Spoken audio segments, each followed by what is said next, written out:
Salut tout le monde, je suis Petit Villejuif et bienvenue sur ma chaîne YouTube. Aujourd'hui, nous allons parler du livre Les 48 lois du pouvoir de Robert Greene. C'est parti! Les 48 lois du pouvoir est un livre écrit par Robert Greene qui explore les dynamiques de pouvoir dans la vie quotidienne. Le livre s'inspire des stratégies et tactiques utilisées par des figures historiques telles que Napoléon Bonaparte, Machiavel et Sun Tzu, et présente 48 lois pour maîtriser l'art du pouvoir.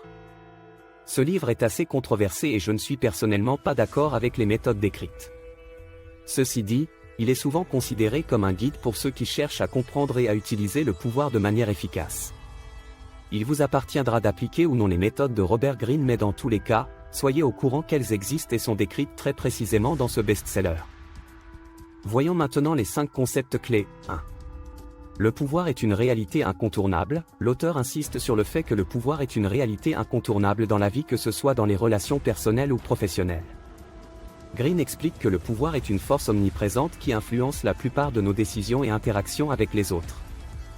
Il souligne également que le pouvoir est souvent caché et que ceux qui le possèdent ont tendance à le protéger avec acharnement. Pour illustrer ce point, prenons l'exemple d'un employé qui travaille dans une entreprise. Dans cette entreprise, il y aura probablement des personnes qui ont du pouvoir, comme le PDG, les dirigeants et les managers. Si cet employé veut réussir et obtenir une promotion, il devra apprendre à naviguer dans les rapports de pouvoir au sein de l'entreprise et à se faire remarquer par les personnes qui ont le pouvoir de prendre des décisions. D'un autre côté, si cet employé ne comprend pas les dynamiques de pouvoir en place, il pourrait être ignoré ou pire, subir des représailles de la part de personnes qui se sentent menacées par lui. Il est donc important de comprendre que le pouvoir est une force puissante et omniprésente dans nos vies, et qu'il est essentiel de savoir comment naviguer dans les relations de pouvoir pour réussir dans la vie. 2. Ne jamais dévoiler ses intentions. Selon Greene, lorsque vous dévoilez vos intentions, vous perdez une grande partie de votre pouvoir et de votre contrôle sur une situation. Au lieu de cela, il est important de garder vos intentions secrètes jusqu'à ce que vous soyez prêt à les mettre en action.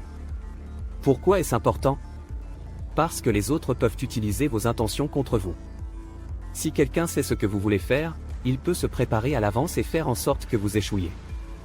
Un exemple concret de ne pas dévoiler ses intentions est celui des négociations d'affaires. Lorsque vous négociez avec quelqu'un, il est important de ne pas lui révéler toutes vos intentions dès le départ. Vous pourriez révéler votre position de négociation, vos limites ou vos conditions de manière à ce que l'autre partie puisse facilement prendre le contrôle de la situation.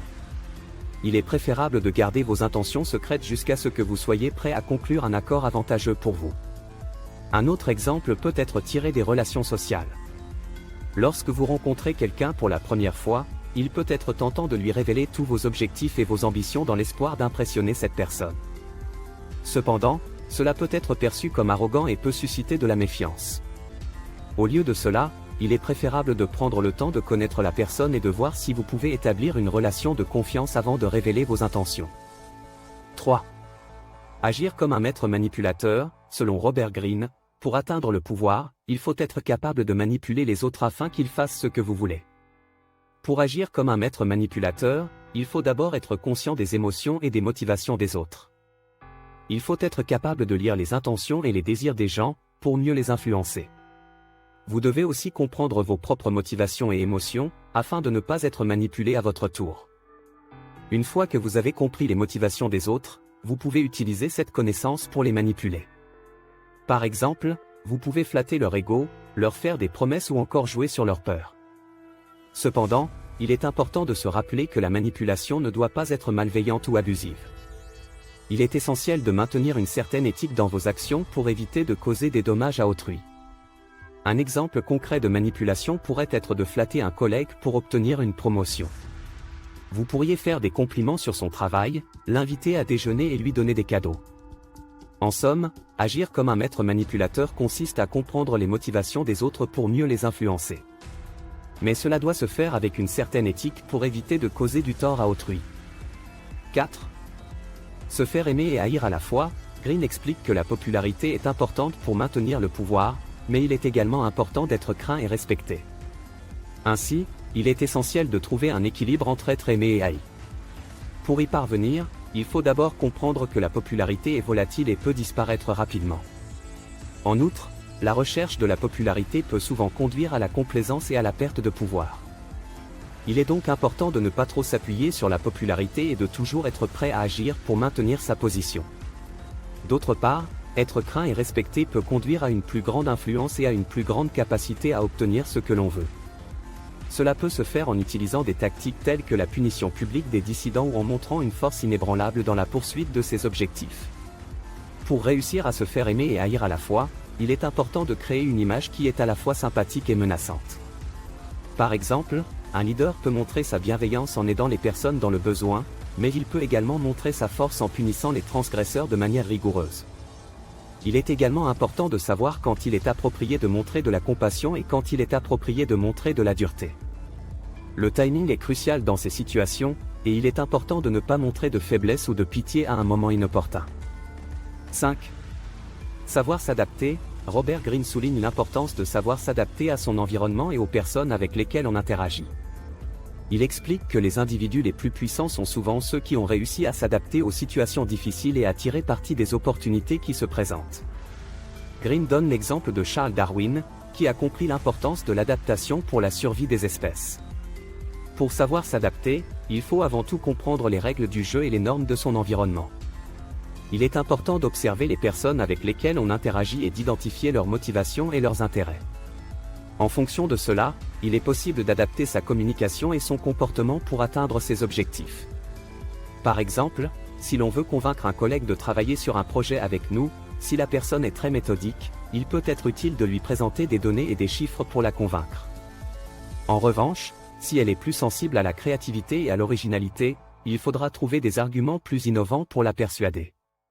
Enfin, Robert Greene souligne que l'adaptation ne doit pas être perçue comme une faiblesse, mais plutôt comme une force. Les individus les plus puissants sont ceux qui savent s'adapter à leur environnement et aux personnes avec lesquelles ils interagissent pour atteindre leurs objectifs. En somme, savoir s'adapter est une clé pour réussir dans le monde du pouvoir et de l'influence. Avant de vous parler d'un 6e point clé bonus, je vous invite à mettre un pouce et à vous abonner. Sur ma chaîne, je vous offre des contenus variés allant des présentations de livres aux réflexions sur des sujets actuels.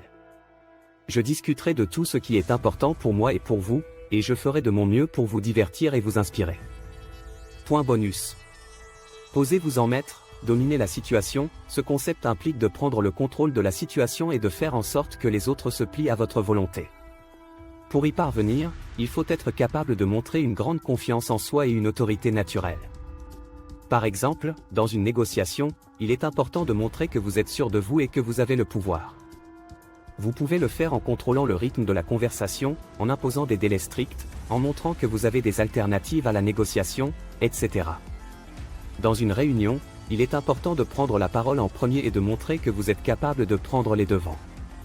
Si vous pouvez imposer l'ordre du jour, vous serez mieux placé pour diriger la discussion et orienter les débats. Par ailleurs, dans une situation de crise, il est important de montrer que vous êtes capable de prendre les choses en main et de diriger les autres.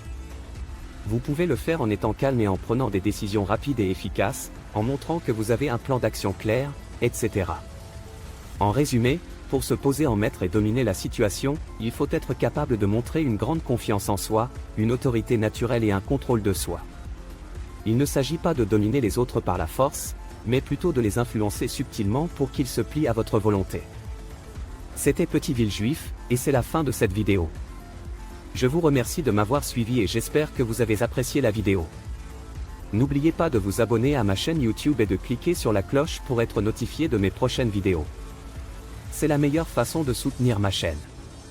Merci encore pour votre soutien et à très vite sur mes prochaines vidéos.